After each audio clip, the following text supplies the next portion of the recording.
de l'Égypte en faveur de la préservation de la ressource en eau douce qui se raréfie en Égypte.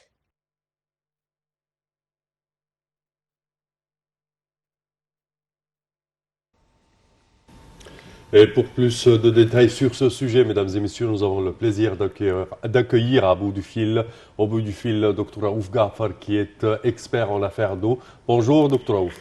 Bonjour. Alors, comment voyez-vous ce sommet ou cette conférence Semaine de l'eau du Caire, 4e édition, avec plein de participations de part et d'autre. Comment la voyez-vous quand même? Un événement excessivement important, surtout ces jours-ci. Nous savons que l'eau, les ressources en eau particulièrement, représentent un défi international. Malheureusement, avec les changements démographiques, etc., Oui.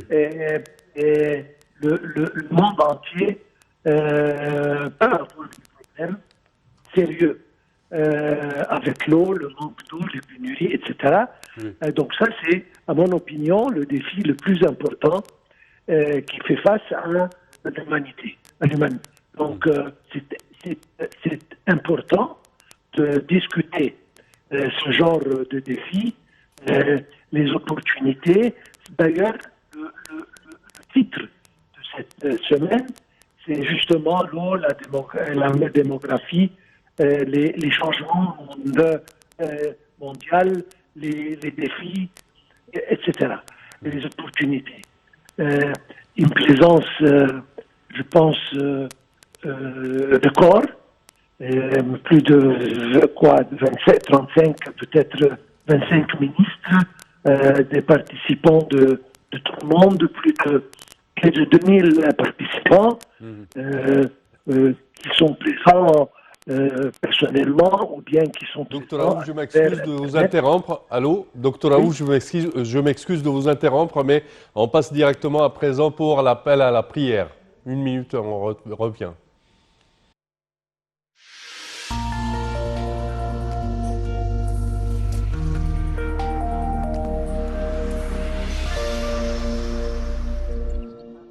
بعثه اللهم المقام المحمود الذي وعدته وصلى الله وسلم على سيدنا ومولانا محمد وعلى آله وصحبه أجمعين.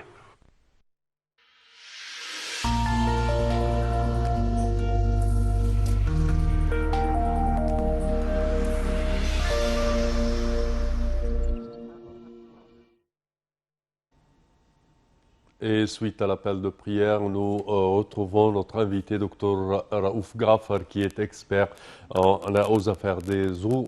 Bonjour, Dr Raouf. Bonjour. Oui, vous disiez tout à l'heure que ce sommet... Un groupement sans précédent, Oui. un nombre de ministres, un nombre de participants, il y a tout le monde. Il y a des institutions internationales, il y a des gens, des ingénieurs, il y a des agriculteurs, c'est-à-dire tout le monde qui est intéressé, ils sont venus au Caire et maintenant le Caire est devenu une plateforme de discussion, de débat, de dialogue, surtout ce qui concerne les ressources en eau et l'eau en général, de tous les points de vue. Ils vont discuter, comme je viens de dire, des problèmes concernant l'eau, qui représentent, comme je viens de dire, un défi à venir très, très, très sérieux. Et il faut discuter à propos des rivières, les bassins des rivières qui incluent qui peut inclure plusieurs pays, comment réguler la construction de barrages ou n'importe quelle autre structure sur ces cours d'eau pour ne pas endommager les autres pays. C'est-à-dire, on va parler globalement de tout ce qui concerne l'eau pour aujourd'hui, pour l'avenir. Et surtout qu'il y a une conférence internationale des Nations Unies l'année prochaine qui va se concerner du même sujet. Et donc, c'est une, comme je viens de dire, pas dire crise, mais c'est un sujet d'une importance extrême pour tout le monde qui doit être discuté régulièrement et périodiquement pour qu'il n'y ait personne qui souffre à cause de ça. Alors, docteur Raouf, bonjour tout d'abord. Bonjour. C'est vrai, comme vous venez de le dire, la question de l'eau est une question importante, compliquée également, car c'est un problème qui touche les pays du monde entier. Les défis sont nombreux, ils sont autant difficiles pour un pays que pour un autre, pour les pays riches comme pour les pays pauvres, et surtout pour les pays pauvres. Et c'est vrai que les solutions ne sont pas les mêmes, quel que soit le continent où on se trouve. C'est-à-dire que en Europe, on a trouvé la solution de la récolte des pluies. Ça se fait énormément. L'Allemagne est le pays le plus avancé dans ce domaine-là. Elle utilise la récolte des pluies justement pour subvenir à ses besoins en eau, en partie dans ses terres agricoles. Nous, en Égypte, nous sommes plutôt un pays désertique où le soleil prône. On a la chance d'avoir un climat agréable, mais qui malheureusement les pluies ne sont pas nombreuses en Égypte. Donc les solutions chez nous sont différentes de celles d'Europe. Nous, mis à part le dessalement des eaux, est-ce que nous avons d'autres alternatives? Parce que nous savons que le dessalement de l'eau est quand même très coûteux. Absolument. C'est-à-dire, comme vous l'avez dit, ça dépend du climat, qui change d'ailleurs. Donc, il y a des pays qui dépendent totalement sur les pluies, etc. Et il y a des autres qui dépendent sur les eaux souterraines. Et il y a des troisièmes pays qui font des projets immenses de désalinisation. Et nous, en Égypte, c'est le Nil qui en prévision toute la quantité d'eau. Donc, disons 90% et plus de la quantité d'eau nécessaire pour l'Égypte, et qui viennent d'autres pays. Donc, il faut justement se mettre d'accord avec ces pays pour ne pas endommager l'un et l'autre. Vous avez dit, c'est le défi du futur, surtout que les changements climatiques se précipitent très rapidement et on ne peut pas prédire qu'est-ce qui va arriver d'ici quelques années. Alors, il faut être prêt pour justement confronter n'importe quel défi qui se présente sur ce plan. Surtout que, comme vous avez mentionné, le sujet de l'eau, c'est un sujet qui a à faire avec la vie. Donc, ce n'est pas quelque chose de passage, mais c'est un problème, c'est un sujet qui vise directement vers la vie des individus. C'est pour ça que toute la communauté internationale lui donne l'importance nécessaire, absolument. Et il faut trouver des solutions, des alternatives, de façon à utiliser l'eau, réutiliser l'eau par traitement, etc., pour essayer de trouver un moyen d'utiliser. Disons, il faut encore rationaliser la quantité d'eau qui arrive pour chaque pays pour que on n'ait pas de problèmes dans le futur. C'est pour ça que cette semaine, l'eau, elle discute non pas seulement des problèmes internationaux, mais se concentre encore pour les problèmes régionaux. Et nous avons beaucoup de défis régionaux à propos de l'eau, non seulement en Égypte, mais dans l'Afrique en général, dans les pays arabes encore une fois. Donc c'est une occasion pour que tout le monde se réunisse et discute sur tous les points de vue, tout ce qui concerne l'eau. C'est vrai que c'est un sujet qui est très délicat et je pense que c'est une question qui n'a pas vraiment de solution, mis à part alors, je ne sais pas, déployer des moyens, ce ne serait pas assez, puisque on vient de le dire, même les pays riches sont touchés par cela. Aujourd'hui, tous les pays sont dépendants des technologies. Qui dit technologie dit pollution. On pollue beaucoup, donc les changements climatiques ne peuvent pas... enfin, le problème va augmenter, ne va pas diminuer, sauf si l'être humain abandonnait un petit peu sa zone de confort. Et je pense que là est le problème, c'est que personne ne voudra laisser sa zone de confort et faire des sacrifices pour un sujet qui peut prendre un petit peu de temps. Absolument. Vous voyez, ça n'a rien à faire avec l'être humain. Sur le plan, on ne peut pas inventer dans ce sujet.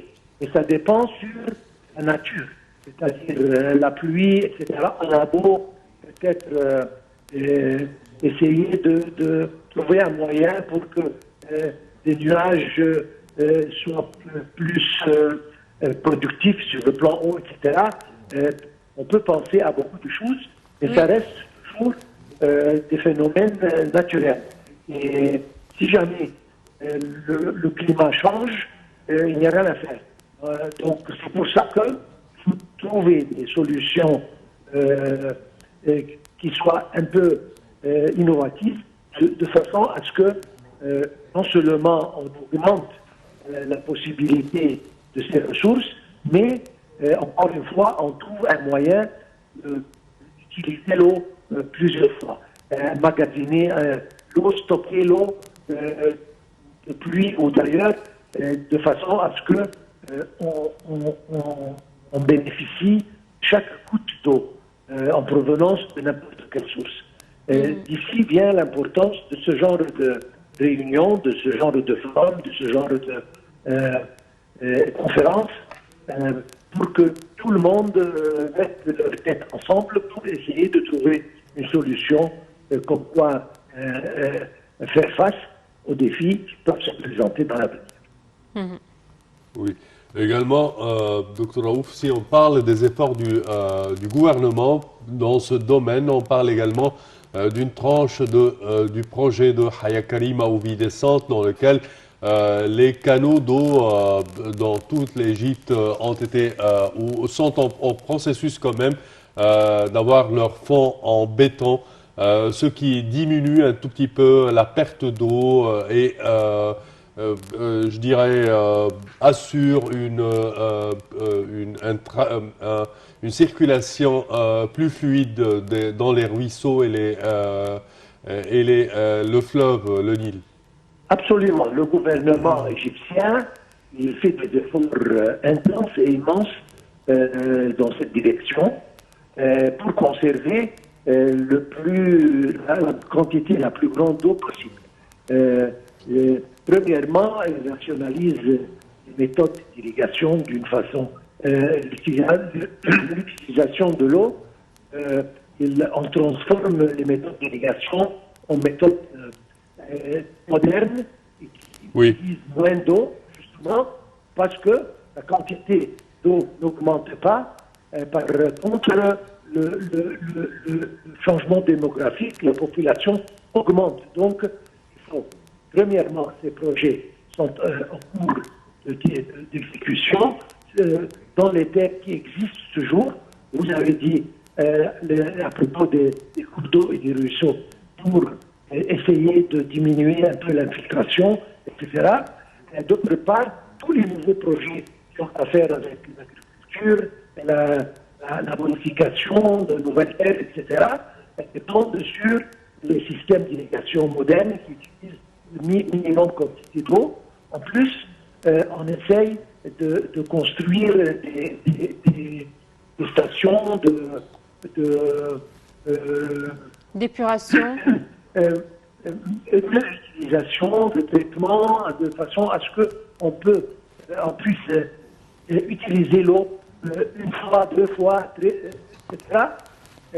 C'est-à-dire le gouvernement, le président, donne toujours ses directives pour essayer de rationaliser l'usage de l'eau de façon à ce qu'on conserve le plus la quantité la plus grande possible et en même temps, on a besoin d'augmenter la production, on a besoin d'augmenter... Et ce qui est important aussi, la- docteur Raouf, c'est ce que le président de Fatah el-Sisi est en train de faire, c'est de réorganiser le territoire. C'est-à-dire que longtemps, on a construit sur des terrains agricoles et laissé et cultiver sur des terrains dans le désert. Donc ça aussi, ça a fait que nous avons consommé énormément d'eau inutilement. Absolument. C'est-à-dire c'est un problème très sérieux. Et malheureusement, ça n'a pas été, disons, ça a été ignoré pendant de longues années. Mais dernièrement, le président, l'administration, ils ont commencé à traiter ce problème avec l'importance qu'il déserve. Oui. On a besoin d'eau, on a besoin de chaque goutte d'eau de façon à ce qu'on ne gaspille pas la moindre quantité. Parfait. Et c'est ce qui arrive et j'espère que d'ici quelques années, on va voir des résultats Oui. sur ce plan très bon. Oui, docteur Raouf Ghaffar, nous tenons à vous remercier de vos explications. Je répète que vous êtes expert aux affaires d'eau. Et à présent, chers téléspectateurs, nous vous proposons de suivre ce compte-rendu sur le sommet, cette conférence avec sa 4e édition, la semaine de l'eau du Caire 2021, du 24 jusqu'au 28 octobre. Voyons ensemble ce compte-rendu. La semaine de l'eau du Caire est la 4e d'une série de conférences qui ont débuté depuis l'an 2018 pour renforcer la sensibilisation aux questions de l'eau et les innovations face aux défis hydriques et booster la coopération au niveau régional et international en la matière. Elle est organisée par le ministère des Ressources en eau et de l'Irrigation. Prévue du 24 au 28 octobre 2021, sous le parrainage du président Abdel Fattah el-Sisi, la 4e semaine de l'eau du Caire est tenue sous le thème de l'eau, la population et les changements mondiaux, défis et opportunités. Le ministre de l'eau et de l'irrigation, Mohamed Abdelati, a déclaré que la semaine de l'eau du Caire constitue une plateforme importante qui conforte la position de l'Égypte en tant que pôle régional pour la gestion intégrée de l'eau et le partage des connaissances. Il a ajouté que la semaine de l'eau du Caire 2021 vient couronner les efforts réalisés durant les 3 dernières éditions, notant qu'elle était devenue le plus grand événement en ce qui concerne le secteur de l'eau et le développement durable en Égypte et au Proche-Orient. Le ministre a précisé que cet événement interviendrait dans le cadre de l'intérêt accordé par l'Égypte au sujet de l'eau, qui figurait en tête des priorités de la direction politique et parmi les questions du développement économique durable. À l'instar des années précédentes, un certain nombre d'activités seront menées parallèlement à la conférence dans le but de sensibiliser à la conservation de l'eau et de promouvoir des approches innovantes pour relever les défis les plus urgents dans ce domaine. Plusieurs ministres, délégations et hauts responsables au secteur de l'eau des divers pays du monde prendront part aux activités de cette semaine. En outre, des scientifiques, des parlementaires et des organisations internationales et de la société civile des différents pays du monde.